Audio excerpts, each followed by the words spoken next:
Vedare tinokuchingamidzai zvekare kune chimwe chirongwa pano paZim Facebook Secrets and Confessions. Tadzoka zvekare nemamwe mamessages. Regedzai tibva tapinda mumamessages edu atadzoka takakubatirai. Message yedu yekutanga yakamira sekudai so: hanzi makadi zvenyu mukoma, ndinokumbirawo kuti munge muchindiposterawo nyaya yangu makavigawo chitupa changu. Ininiwo ndauyawo pano ndiine confession yangu iyo yandiinayo. Ndiri mudzimai uye zvekare ndine makore 36 years ekuberekwa. Mukomana she ndakangodana nawo nemukomana wangu 1 uyo akazova murume wangu. Handina kana kumbogara ndakatambawo usikana sezvandinonzwa vamwe vacheti vaitopota vachitombotiza pamba vobva vatoenda vonorara nemaboyfriends avo. Izvozvo pedu pamba zvainge zvisingatotendedzwe, and amai vangu vaiva munhu wekuti vainge vari very strict. Saka takakura tiine discipline uye zvekare deki ndichitozviziva kuti uyu mukomana wangu uyu ndiye achazondiroora, nekuti tainge tichingoenda tose kuchechi imwe chete. So inini I am a Seventh Day Adventist. Mukomana chindikati ndakazopanduka mushure mekunge ndazoya kunoku kuSouth Africa, ndakapandutswawo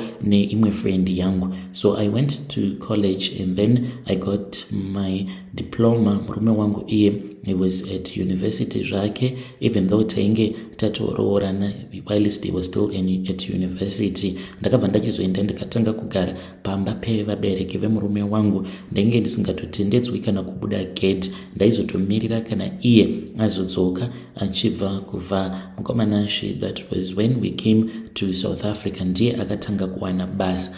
Paakawana basa ndokubva auya kuno kuSouth Africa. Ndakambosara zvangu ndiri kuZimbabwe kwava kuchizomuteverawo kunoko. Mukomana she pandakauya kunoko, that was when pandakazotanga kuwanawo freedom, because iye ainge achishanda in another town and I was working in the town where we were staying. Saka aikwanisa kutomukira sometimes kana kuma4, then he will be on the road so that ange achizokwanisa kubata nguva dzekubasa. Iniwo mukomana she ndaikwanisa kuchaisa kana kuma3, semunhu wandainge ndichitoziva kutoti pamba anotofanira kutoti ange achitosvika kana kuma7 to 7 kana kuti 7:30, because aizoti kana ava kubva kubasa vaiwanzokuchaisa na 4:30 kana kuti kuma5. Saka aizobatwa netraffic jam. Ngoma ndaitozviziva kuti akagara abatwa netraffic jam, there is no way this guy will be home in time.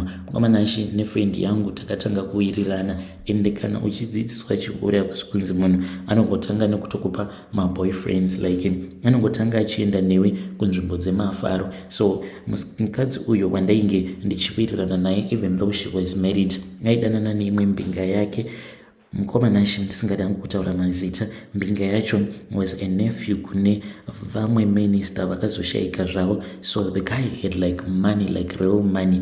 Taiwanzokuti paya kana ari maweekend ndaikwanisa kungobuda so ndobva ndati ndikuenda kubasa. Apa tinenge tichitoenda kunzvimbo dzemafaro. So taiwanzokuenda kune kamwe karestaurant, but karestaurant aka panenge patori nekabar uye zvekare panenge paine mabookings, and you had to book online kuti unge uchizototendedzwa kupinda pagate reparestaurant ipapo. So we would be eating and dining, then vaizoti kana vava kuda kumbononakidzana vobva vachizoenda zvavo kumabooking. Mazuva ekutanga ndainge ndisina basa nazvo. I was able to ignore, ndaitoignore vanhu ava. Mushure mekunge vaenda kuma rooms kwavo ikoko vonoita bonde ravo, I would not even mind. But nekufamba kwenguva manje ndakabva ndachizotanga kuimagine kuti so these guys zvinoreva kuti pari zvino vatori busy, vatori kunakidzana. Saka ndaizoti kana uyu adzoka manje, kana mbinga yake yazoenda, ndobva ndatanga kumubvunza kuti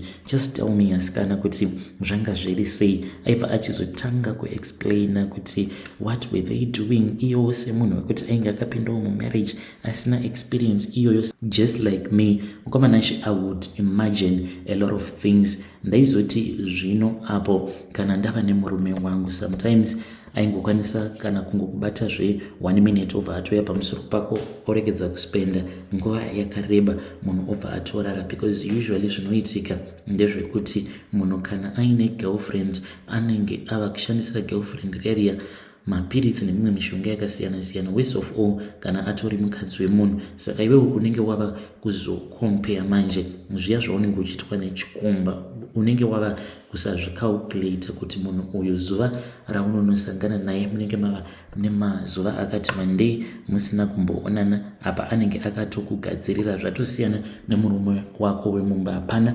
paangazogara achinwa mapills aya ebonde. So that is what was affecting my friend, achiona sekunge everything that was happening was supposed to happen with her husband. Neniwo ndakabva ndachizopindawo pachigemu chacho ichocho, ndaitoshora murume wangu kuti izvozvi zvainakana simba, uye zvekare ndichiudzwa nefriend yangu zvose izvo zvaanenge achiita nemunhu wake. So this guy, he started to bring his own friend. Taizongosiiwa tiripo paya tichingodya tichitaura nyaya until one day he invited me, akabva ati iwe tadi tamboenda mani panapa pari kuboa, because painge paine mamwe maSouth Africans avo ainge ari busy vachinwa doro, saka vainge vava kutanga kunetsana nekutukana. Akabva achizoti maSouth Africans, I don't trust them. Izvozvi so panokwanisa patori noumwe munhu anenge atauri nepfuti. So inini ndakabva ndavhundukawo kutya, ndikabva ndati zviri nani kuti tinge tichienda hedu somewhere else. Akanditi the only place where we can be safe tichimirira kuti vanhu ava vange vachipedza kuita zvinhu zvavo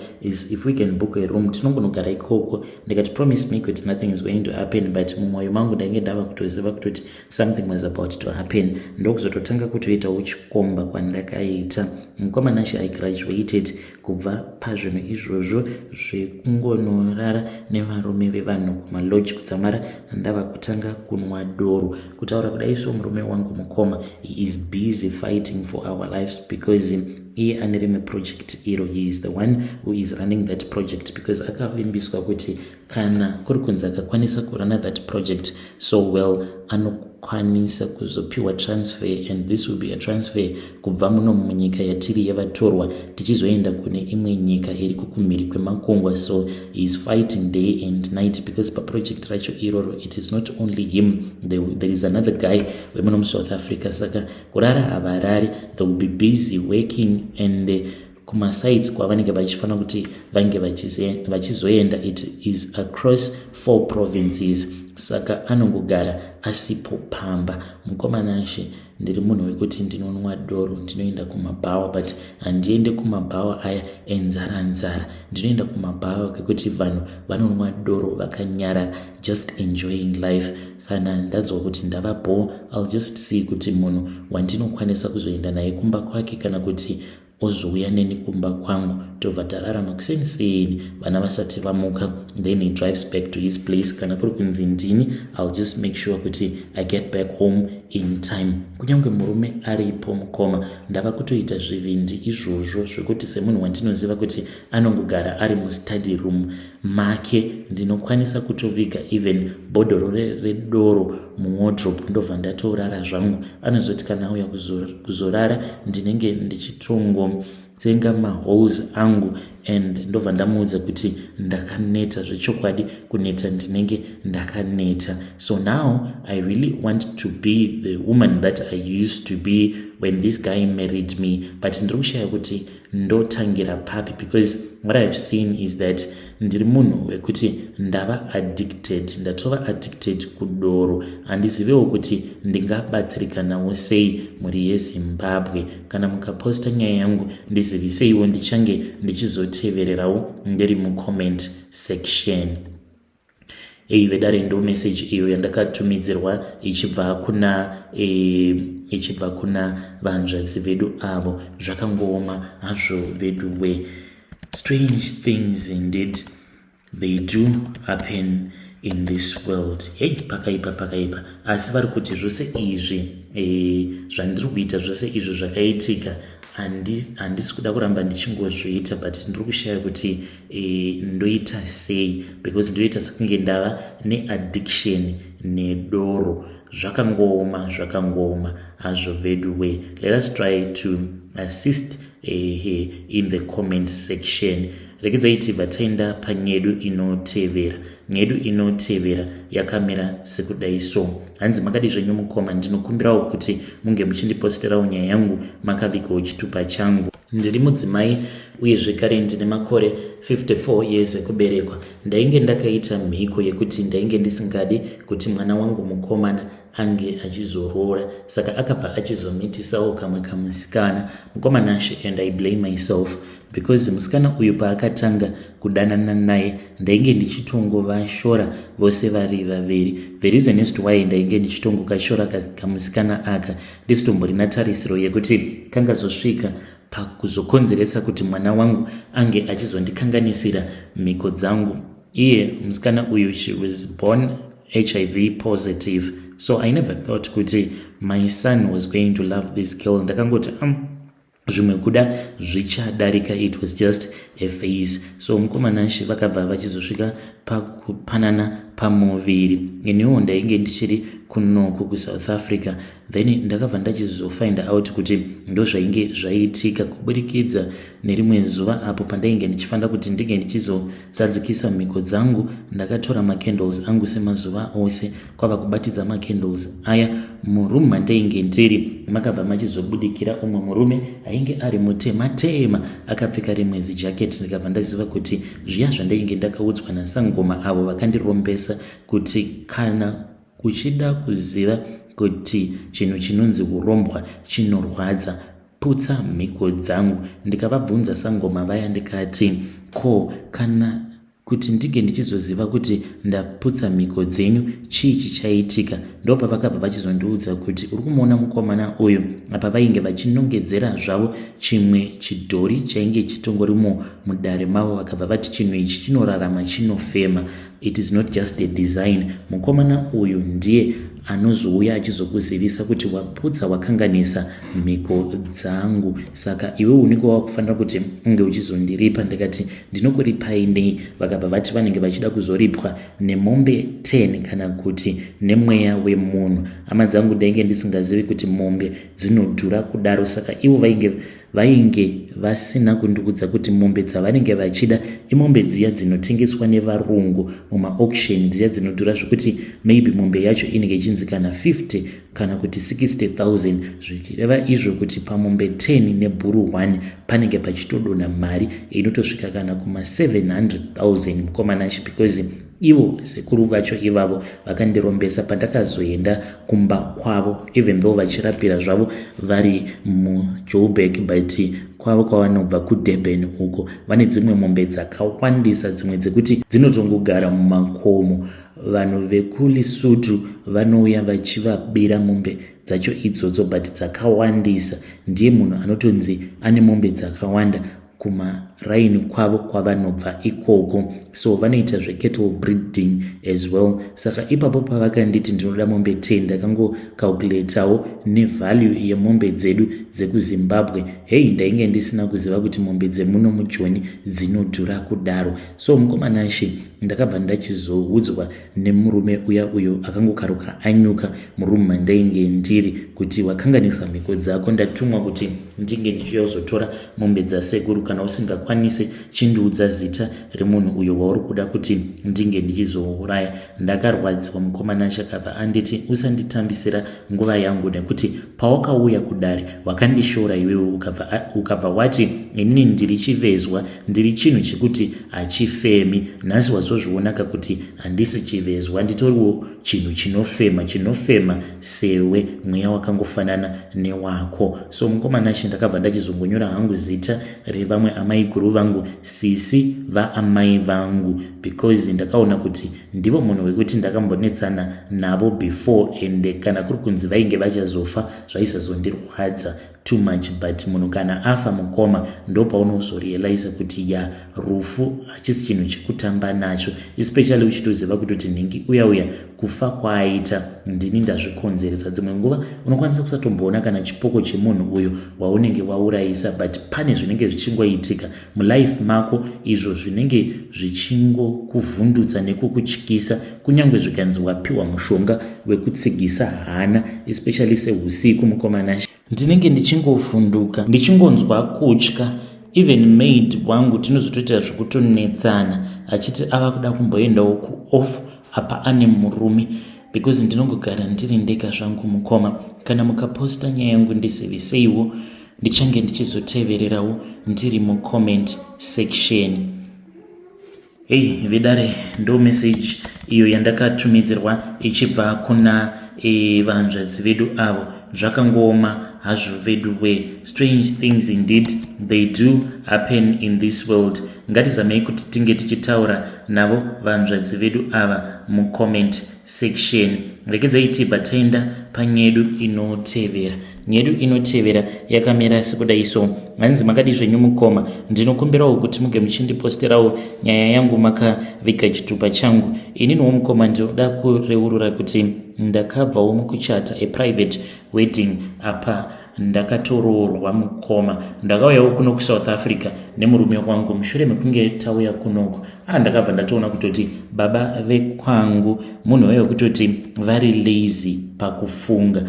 Saizvezvi varume vazhinji vedu ava vanobva kuZimbabwe kana ukabata foni yake unotoona kutoti anenge aine magroups akawandawo ekuchando, munhu achitsvakawo nzira dzekuti ange achikwanisa kubudawo muno muSouth Africa aendewo kunoshandira mhuri yake kumhiri kwemakungwa. But wangu murume anenge angori mumagrupu iwawo awo anenge achingotumidzirwa majokes, zvinyadzi, zvinhu zvisina kana nebasa rese. Ndakatombomumanikidzawo kuti ndige ndichimuisawo mumagroups iwawo emacruise ship, munhu kwava kutoexita zvake. Apa inge achingondinyephera kuti mugrupu muri kufaya sure baba vakuru vanoita basa rekugadzira magrupu 10 kutovhaira, nekuti handiri maadmin. Chigrupu chiya chaakagadzira chiri chemajokes kwava kuchinyora kuti agent cruise ship jobs to go to UK soon.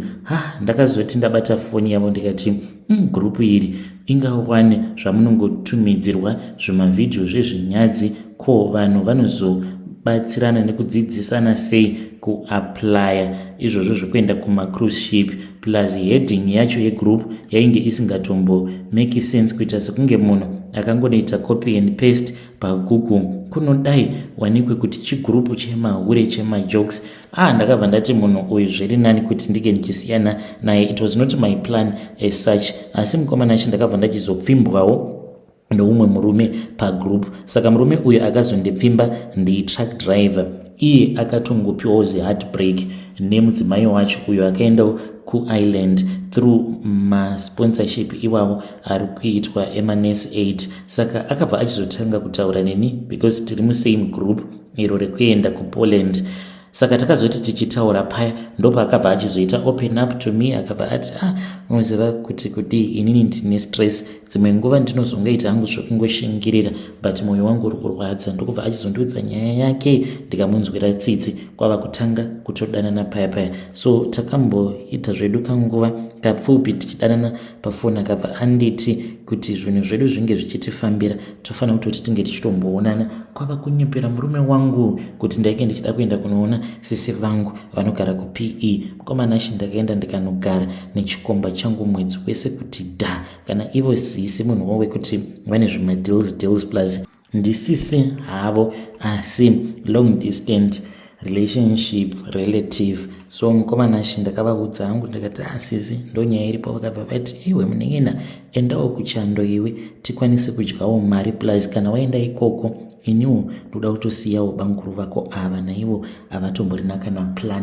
So vaitondikavhira magepe mukoma, murume achifungidzira kuti ndainge ndiri kuPE. Izvo ndainge nditori muno mujobek zvangu nditori nechikomba changu.